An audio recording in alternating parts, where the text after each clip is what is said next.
yo no veo que hayas regularizado el cumplimiento de tu obligación, el contrato queda resuelto de pleno derecho y de forma automática.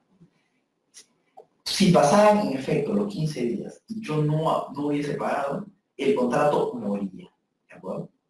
Esa es la resolución por intimación. Se caracteriza porque hay primero un plazo mínimo de 15 días que se le debe dar al deudor para que cumpla. Y solo una vez vencidos los 15 días, si no se ha cumplido, el contrato se acaba. Esa es la resolución por intimación. La segunda era la resolución por cláusula resolutoria expresa. ¿Cómo funcionaba esto? A diferencia de la resolución por intimación, en la resolución por cláusula resolutoria, el afectado, que serían ustedes, no tiene que darme ni medio día, ni media hora, ni 2 minutos. De frente, con la primera carta notarial se dice, amigo comprador, te comunico que el contrato ha quedado resuelto automáticamente. No me tienes que dar ni media hora para que cumpla. De frente, me resuelves el contrato sin darme un plazo para que yo cumpla. ¿De acuerdo? ¿Cuál es un requisito para poder aplicar este segundo tipo de resolución? Que el contrato expresamente lo haya pactado así. El contrato debería decir, cláusula octava, por ejemplo, cláusula resolutoria expresa. En caso el comprador incumpla o se atrase un día o 2 días, como quiera, en cualquiera de las rentas pactadas, el vendedor estará facultado para resolver inmediatamente, automáticamente, ese contrato. Bueno, esa es la forma de redactar una cláusula resolutoria expresa. Ya sea por intimación, esa es la forma de resolver un contrato, ya sea por intimación o aplicando una cláusula resolutoria expresa. Ahora, ¿dónde está el problema acá? El problema estaba que si ustedes, ¿ya?, me resolvían el contrato de esa manera, automáticamente mataban mi contrato de compraventa.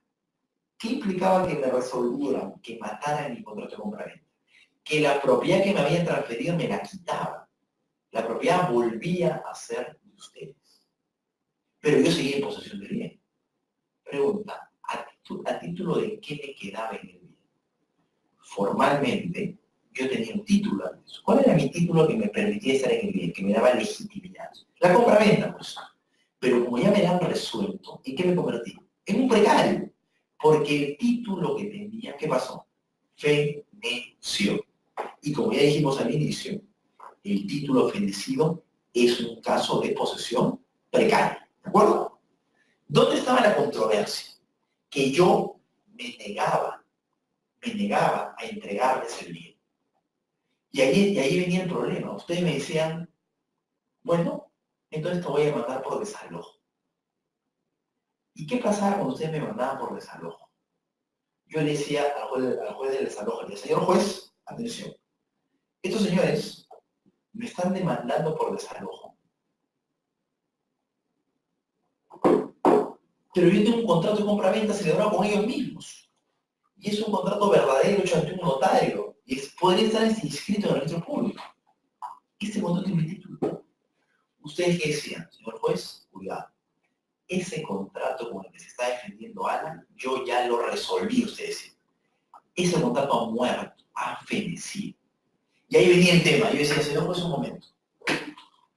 ¿Algún juez ha dicho que este contrato ha quedado resuelto? No. ¿Quién lo ha resuelto? El vendedor.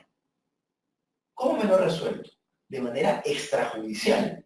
O sea, ese vendedor unilateralmente ha dicho que yo incumplí y unilateralmente me ha demandado la carta notarial diciendo que lo otro queda resuelto.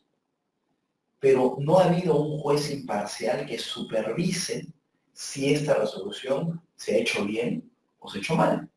Si el señor quiere recuperar la posesión, no puede dar por hecho que ya mató mi título. Tiene que pedirle un juez, que sea este juez el que mate mi título. O sea, la demanda de qué debiera ser. demanda de resolución de contrato, para que sea un juez el que diga que debido a mi cumplimiento, el contrato queda resuelto y por ende que yo me quedo ahora sí sin un título. Y de forma accesoria a la pretensión principal de resolución de contrato, ¿qué debería pedir el demandante? La restitución de la posesión. Con lo cual, la demanda no debe ser de desalojo, porque si él demanda desalojo, ese es mi argumento para defender el preconcepto. Eso es lo que decían los demandados. Si la demanda es desalojo, el demandante está siendo juez y parte, porque él solito está diciendo que ya mató mi título, pero acá nadie ha dado fe de eso. Entonces, antes que mandarme desalojo, él primero tiene que matar mi título, pero no de forma extrajudicial, sino de manera judicial, que sea un juez el que supervise, avale, constate que en efecto yo he incumplido, que él se ha cumplido y por ende que mi título queda resuelto. Si el juez en el proceso judicial de resolución de contrato concluye señalando que mi título, mi compra-venta ha quedado resuelto, ahí recién accesoriamente corresponderá que yo devuelva la posesión. Pero todo eso, ¿dónde? En un proceso de resolución de contrato. ¿Cuál es el problema con esto para el demandante, para ustedes? Que una resolución de contrato, por la complejidad del caso, se tramite en la vía de conocimiento, como una nulidad, y toma mucho tiempo. Entonces, ahí el conflicto estaba en determinar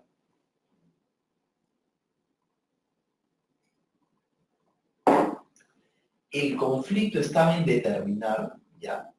Si es que la vía pertinente para recuperar la posesión era el desalojo o era la resolución del contrato pidiendo accesoriamente la devolución de la posesión. Ahí estaba lo complejo. Algunos jueces decían la vía es el desalojo, amparaban la demanda. Otros jueces decían no, la vía no es el desalojo, es la resolución de contrato, por el desalojo improcede. Algunos ganaban con el desalojo en primera instancia, ganaban con el desalojo en segunda instancia, y cuando el caso subía a la Corte Suprema, ¿qué decía la Corte? Desalojo general. La vía era la resolución contractual, pidiendo accesoriamente la restitución de la posesión. Con lo cual, 4 años de litigio por las puras, todo vuelve a foja cero, improcedente todo.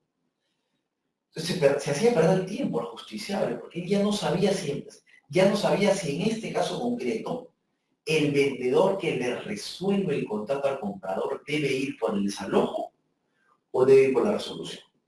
¿Qué ha dicho el cuarto pleno casatorio? Dijo, se acabaron los problemas. La vía pertinente es el desalojo. Oiga, pero ha sido una resolución unilateral, no importa. Yo como juez del desalojo solamente debo verificar que el demandante haya cumplido con el procedimiento de resolución correcto.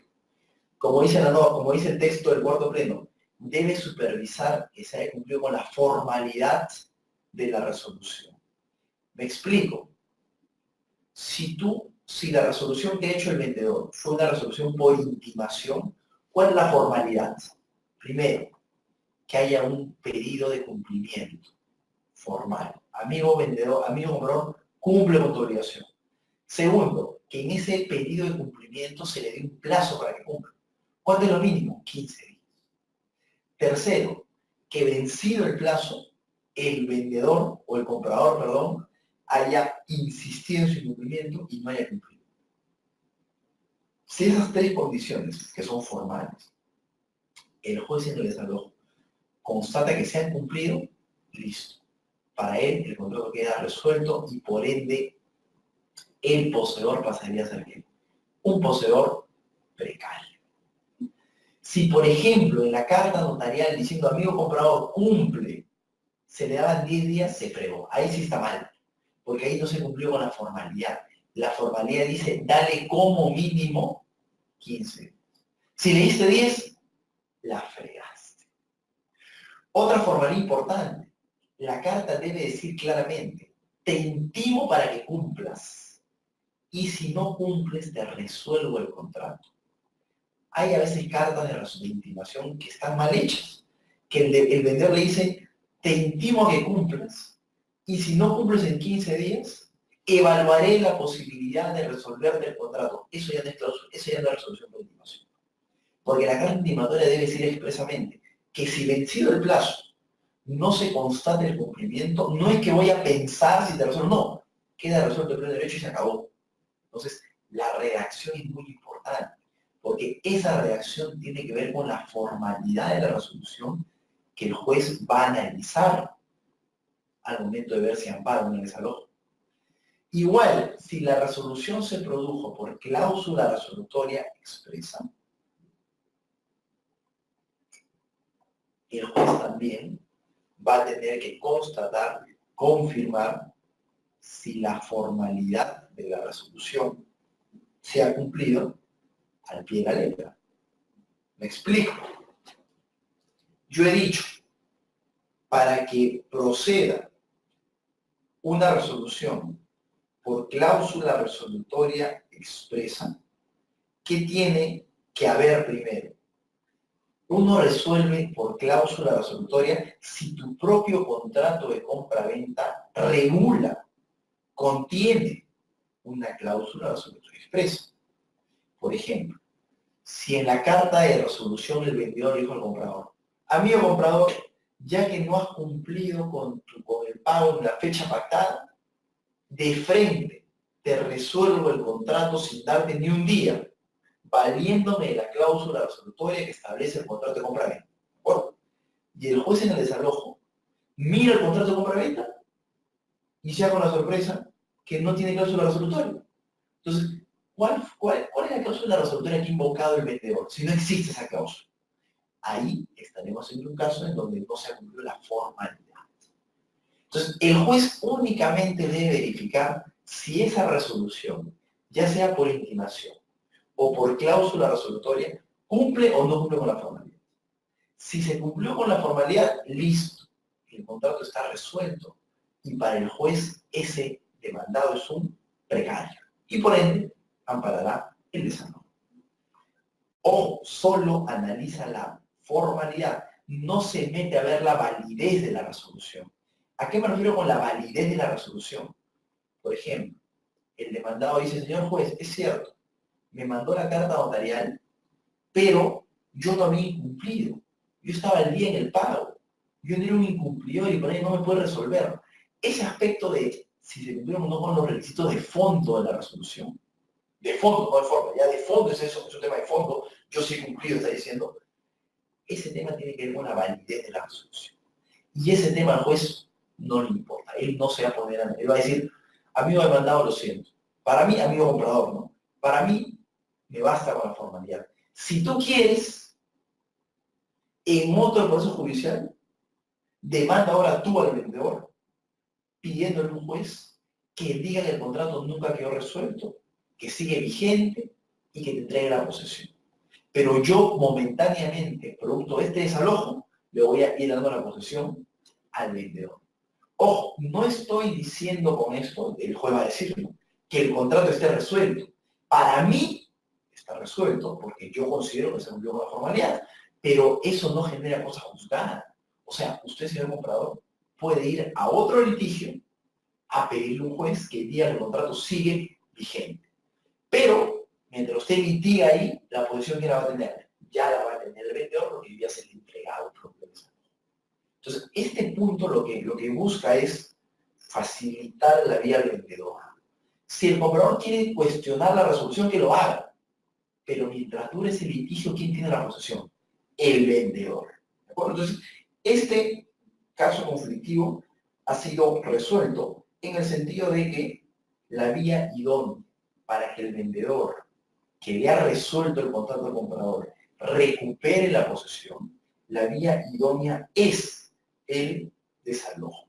No es la demanda de resolución de contrato más pedido accesorio de restitución de posesión. No, no hay que demandar resolución. Se puede mandar de frente desalojo y en ese desalojo obtener la devolución del bien.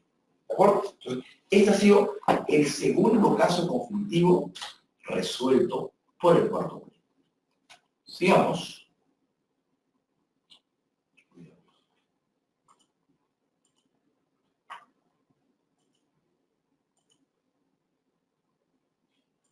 Nos quedan 3 casos más. A ver.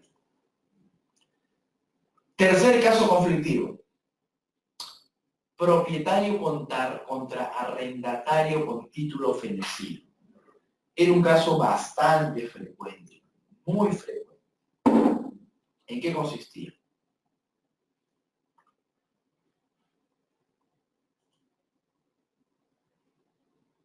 A ver, consistía en lo siguiente, la típica, ¿no? El propietario tenía su inquilino. En el contrato de arrendamiento se ponía, a mi inquilino te entrego el arrendamiento a la casa por 2 años. Se sabe que el arrendamiento tiene un plazo máximo de 10 años, no se puede superar eso. Pero en este caso pactaban 2 años. Muy bien. Acababan los 2 años y el arrendatario no se iba. Se quedaba en el bien. Y no solamente se quedaba en el bien, sino que dejaba de pagar la renta. Un error frecuente del propietario que era, demandaba por, el propietario decía, bueno, como ya venció el plazo del arrendamiento, ya feneció el título, ya es un precario. Entonces, lo voy a mandar por desalojo por precario. Y de frente lo demandaba por desalojo por precario. ¿De acuerdo? El tema es acá que, formalmente, el arrendatario con título vencido no es un precario, por una razón muy simple. La ley ha dicho que solamente en el caso del arrendamiento, eso es importante, solamente en el caso del arrendamiento, cuando vence el plazo puesto en el contrato de arrendamiento, no se acabe el arrendamiento. El arrendamiento continúa, pero continúa sin un plazo. O sea, de lo que era un contrato con plazo determinado de 2 años, por ejemplo, el día que vence el año 2, el contrato no muere. El contrato sigue su curso, pero ya sin un plazo. O sea, pasó de ser un contrato a plazo determinado a ser un contrato a plazo indeterminado. ¿Y cuándo acaba entonces? Acaba el día que el propietario le diga al arrendatario: amigo arrendatario, ten la amabilidad de retirarte del bien. Solamente con ese pedido extrajudicial, con ese aviso de devolución, recién se le convierte al arrendatario en un precario. Mientras no haya aviso de devolución, el arrendatario sigue siendo arrendatario. Oye, pero ya venció su plazo. Sí, pues, pero la ley lamentablemente ha dicho que si vence el plazo no se acaba el contrato. El contrato continúa, pero ahora a plazo indeterminado. Esto lo decía la ley, aquí es un artículo 1704, artículo, como pueden ver ahí, 1704 del Código Civil. Eso la ley lo dice de manera clara y contundente. El arrendatario no se convierte en precario por el hecho de que vence su plazo. Vence su plazo, sigue siendo arrendatario, pero a plazo indeterminado. ¿Cuándo lo hago precario? Cuando hay el pedido de devolución. Cuando le dices, amigo arrendatario, ya venció tu plazo, ten la amabilidad de retirarte. ¿De acuerdo? Solo ahí es un precario. Entonces, si tú nunca le has pedido la devolución al arrendatario, ¿ya? Nunca se la has pedido, y lo demandas por desalojo o por precario, tu demanda va a condenar improcedencia. Porque estás demandando por desalojo por precario a alguien que no es precario. ¿Qué te va a decir ese arrendatario? Señor juez, yo no soy precario, pues, porque tengo un contrato con plazo vencido, pero mi contrato continúa según lo dice la ley. Y el propietario no me ha mandado ninguna carta notarial pidiéndome que me vaya. Si no me ha pedido que me vaya, yo no soy un precario. Y es cierto, pues. Por eso el cuarto pleno que ha dicho, primero, con el aviso de devolución, con el pedido de restitución, que debe hacerse vía notarial para evitar cualquier controversia, para que haya haya claridad sobre que se ha hecho el pedido, no. Si no se hace vía notarial, quedan dudas, ¿quién da fe? Notario tiene que dar fe, pues. Con el pedido notarial de devolución, el título del arrendatario recién ahí fenece. Y recién ahí se hace un precario. Si no hay aviso de devolución, no hay precariedad, claro, pues. Porque el contrato de arrendamiento continúa, se convierte en un contrato a plazo determinado, pasa a ser un contrato a plazo indeterminado. Bueno, entonces,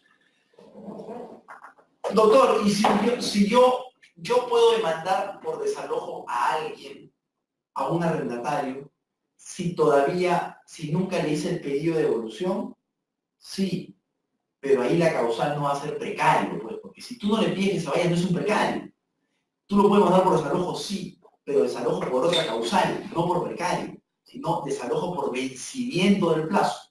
Entonces, ahí está la diferencia entre el desalojo por precario con el desalojo por vencimiento del plazo. En el desalojo por precario, tú tienes que haberle pedido que se vaya, y es un precario, y lo van a desalojar.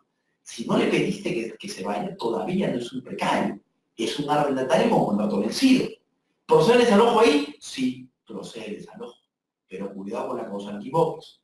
Tiene que ser desalojo por vencimiento de contrato y no por posesión precaria. ¿De acuerdo? Entonces, mucho cuidado con esto. Es muy frecuente desalojo contra arrendatarios y hay mucha confusión. Ya le estoy dando puntualmente la solución. ¿De acuerdo? Siguiente caso conflictivo. Este fue el caso que dio lugar al pleno, lo que les comentaba.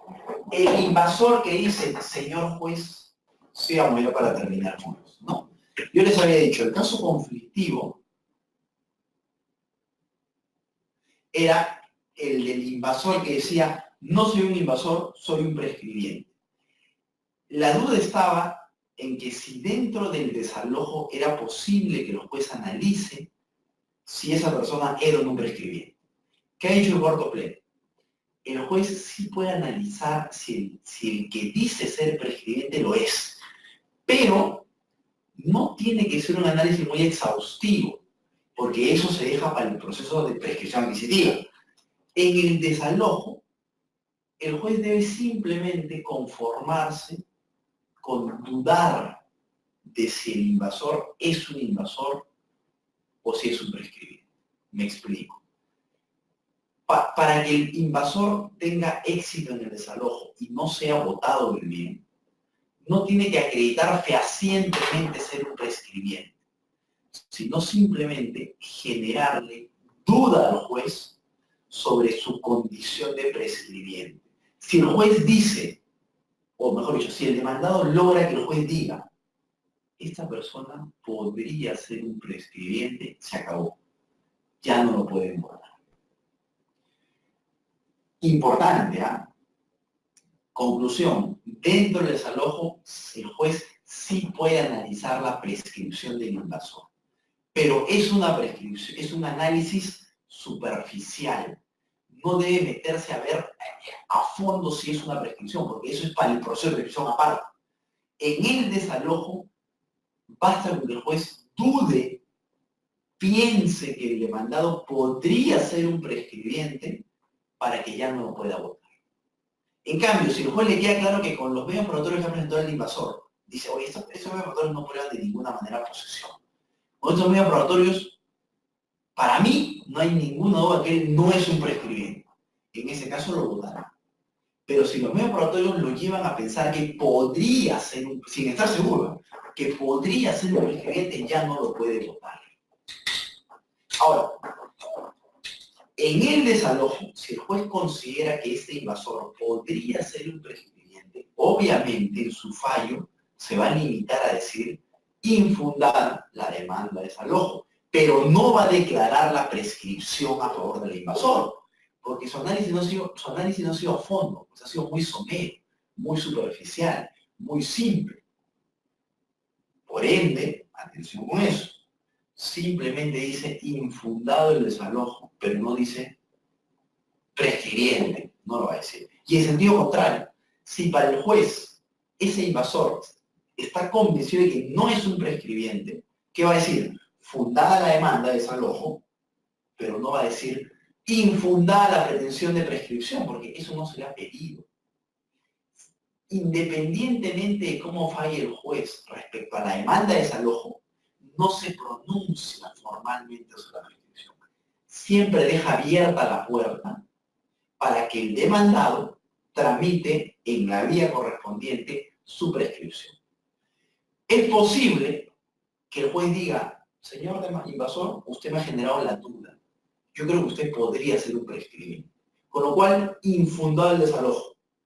Podría ser que luego este invasor que había ganado el desalojo diga, bueno, ahora mismo voy a hacer mi demanda de prescripción.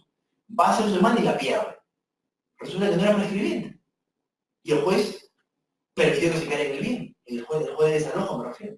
Es una posibilidad. Y en sentido contrario, puede ser que el juez diga, señor demandado, para mí usted de ninguna manera es un prescribiente, por ende, entregue el bien fundado de desalojo. Luego el invasor, ¿qué hace? Demanda su proceso de prescripción y lo gana. Oye, pero había perdido en el desalojo. Lo que pasa es que son análisis distintos. En el desalojo el análisis es muy superficial, muy básico. El análisis que el juez hace de la prescripción dentro del desalojo no cierra las puertas, no impide que luego haya un proceso formal de prescripción donde sí se analiza a fondo si hubo o no hubo prescripción. ¿De acuerdo? Ese es el cuarto caso conflictivo. El siguiente caso, el quinto, es más sencillo. El típico caso, el quinto, era en donde yo le alquilo mi casa a un arrendatario, a un inquilino, se le alquilo por 4 años, por ejemplo. ¿De acuerdo? Ha pasado recién un año. A ese arrendatario le quedan todavía 3 años de arrendamiento y yo vendo el bien. ¿Puedo vender el bien que está en arrendamiento? No hay ningún problema. El bien es mío, lo puedo vender. El problema va a ser con el nuevo comprador, el nuevo propietario. El nuevo propietario seguramente va a querer usar la casa y cuando vaya a usarla se lo va a encontrar al arrendatario, que es mi arrendatario. La gran duda era, ¿ese propietario debe respetar el arrendamiento que no celebró o lo puede votar? O sea, puede decirle a mi arrendatario, vete o está obligado a respetar el contrato de arrendamiento. Ahí la Corte ha dicho, depende. Si el arrendamiento estaba inscrito, el que compra el bien lo compra conociendo el arrendamiento y por ende debe respetar a que acabe el plazo del arrendamiento. No puede votar el comprador, el nuevo propietario, al arrendatario que inscribió su arrendamiento. Por una razón muy simple. Quien compró el bien, compró sabiendo que había un arrendamiento. ¿Cómo lo sabía? Porque estaba inscrito. ¿Qué le queda? Esperar nomás que acabe el plazo del arrendamiento y recién ahí podrá tomar posesión. Pero mientras esté vigente el arrendamiento, no puede votar el arrendatario. Pero sí tiene derecho a ¿qué? A cobrar la renta. Claro, porque como es el nuevo propietario, a él corresponde que le pague. En sentido contrario, si el arrendamiento no se inscribió, ahí cambia todo. Porque si el arrendamiento no estaba inscrito, significa que el comprador no tuvo forma de saber que había un arrendamiento. ¿Qué ha dicho la Corte? Ahí viene el tema precario. Si el arrendamiento no estaba inscrito, la sola venta del bien convierte en precario al arrendatario. Conclusión, si hay un arrendamiento inscrito y se vende el bien, el nuevo propietario no convierte en precario al arrendatario. El nuevo propietario respeta al arrendatario porque inscribió su arrendamiento. En cambio, cuando el arrendamiento no está inscrito y se vende el bien, la sola venta automáticamente convierte en precario al arrendatario. Con lo cual, el nuevo propietario podría demandar por desalojo a este inquilino. Ahora, no hay problema en que el nuevo propietario y el inquilino que se ha vuelto precario negocien y digan, no te preocupes a mi inquilino, yo te doy un nuevo contrato de arrendamiento. Negocien. Pero si no hay negociación y el nuevo propietario, el comprador, quiere votarlo, lo puede hacer. Porque ya la Corte ha dicho que si el arrendamiento no es inscrito, la sola venta del bien lo convierte en precario. Y por ende lo deja expuesto a una demanda de desalojo que tendría que plantear el nuevo comprador, o sea, el nuevo propietario. Y entramos al último caso conflictivo, las edificaciones. La típica del invasor. Invade una casa de un piso y cuando lo demanda por desalojo dice, señor juez, atención, yo invadí, la casa está bien, pero yo he construido sobre esta casa 3 pisos. y estos 3 pisos son míos, porque los he construido yo, que soy el invasor. Entonces, si el propietario quiere que yo me vaya, primero que me pague el valor de la edificación, porque es mía. Esa es una manera típica de frustrar el desalojo. Construir sobre el bien y decir, lo construido es mío. Si no me paga, no me voy. ¿Qué ha dicho la Corte en el Pleno Casatorio? Se acabó esto. El invasor que construye no es dueño de lo construido, por una razón muy simple. Está construyendo en terreno ajeno. Quien construye en terreno ajeno no se hace dueño de lo construido. ¿Quién sigue siendo en todo momento dueño de la construcción? El dueño del bien principal, del terreno. O sea, ¿lo que construye el invasor es del dueño del terreno? Sí. Pero ¿qué derecho tendría un invasor? Y ahí aplicamos la regla de accesión que vimos la semana pasada. Si quien construye un terreno que no es el suyo lo hace de buena fe, tiene derecho a que se le pague el valor de la construcción. Pero repito, que se le pague no porque sea suyo. No hay ninguna duda que lo construido es del otro. Pero tiene derecho a que se le pague porque ha gastado en esa inversión. Entonces, ¿qué decía el demandado por desalojo? Decía, señor juez, ok, lo construido no es mío, pero tengo derecho a que se me pague. Mientras no se me pague, no me voy. La Corte ha dicho de ninguna manera, señor. Si usted quiere discutir que se le debe pagar, es porque usted dice que es de buena fe.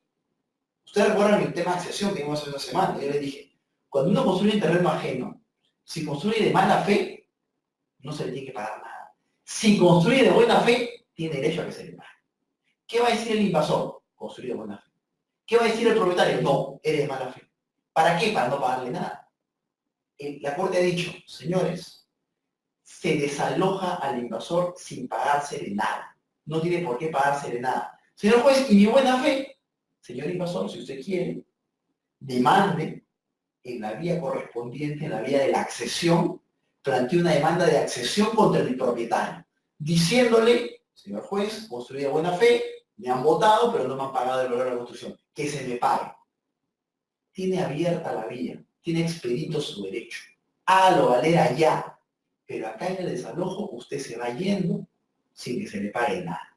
Porque aquí en el desalojo solo buscamos recuperar la posesión. Usted inmediatamente le entrega todo al propietario y se acabó. ¿Y mi valor de lo que he construido? Usted demande la vía pertinente. El hecho de que yo ampare la demanda de desalojo, estoy hablando como jueza, el hecho de que yo ampare la demanda de desalojo no significa que usted no tenga derecho a que se le pague. Podría tener derecho si logra probar su buena fe en la vía pertinente. Pero acá en el desalojo, para no hacerlo más lento, no vamos a entorpecer la discusión sobre si usted tiene buena o mala fe. Eso lo hará en otro proceso. Acá se va yendo y luego pelea si toca o no toca que se le pague.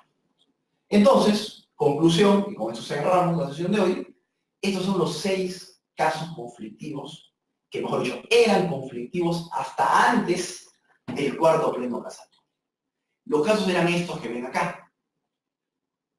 Propietario versus posesor con título nulo, vendedor contra comprador con contrato resuelto, propietario contra arrendatario con título fenecido, propietario contra poseedor prescribiente, nuevo propietario contra arrendatario con contrato de arrendamiento vigente y propietario contra constructor, invasor y construidor.